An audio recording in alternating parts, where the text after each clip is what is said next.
mukhang ito na ang magiging rest back nila. Demon Kite on the front. Again, no ultimate na nabakbak nitong si Demon Kite. Pero sa may badalikuran, ito na naman sila. Ito sumipa na Asipa! naman, tulungan na naman ng Feather Dare Strike ni Yue para mapabagsak iba sa mga members. Steady. Steady using his ultimate para medyo mas mapalapit ng konti. And then, the flicker actually, it's going to be a retribution na hindi man lang tatama kasi At pangungunahan agad nila JP dito paghawak sa pagong. nandito na ang Liquid. Nakita ni Light itong si Gusto Sanji ko kaya talaga. medyo lilipad. Pero ganun din naman ang ginagawa ni Sanford. Andun rin yung Nakalatag. Infernal Pursuit. Pero si Carl Tapon! hindi makakuha na niya. Pero siya rin ang mawawala. Sanji is gonna be the first one down. Babawi naman si Carl dahil makukuha niya si Light. Balikan, tapikan, and nahiyati na naman ang dalawa sa ating mga members ngayon. Pero si Sanford, tinatangki lang yung damage. LPH pa rin ang makakuha ng Rekta pa. pagong at mukhang tuloy-tuloy para sila. Si Yue na naman sa stun. Mag-flicker makalayo pero hindi siya Napakakunat na sa ngayon eh. Parang Napakagisa. nakakayanin na. Men, mukhang gusto mo Ay, sumalubong! sa Great One, pero sinalubong ni Dol! Sinalubong ni Sanford si Demon Kite!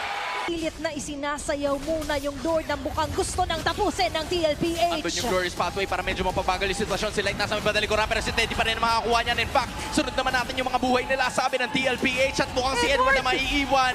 JP ngayon, imposible, mission impossible na yung kinocommit ni Light and now they're marching on the base ng Aurora. Nangalahati. May Lord pa ang kasama dito. Uy, pero may masisipa sa badalikuran ito si Light pero hindi doon sa direksyon na gusto niya. Delikado pa Kaya siya. siya magagalusan at -1 na naman para sa kubunan ng Aurora. Mukhang maglalak na natin TLPH dito sa pagkakataon na ito and that's gonna be the end!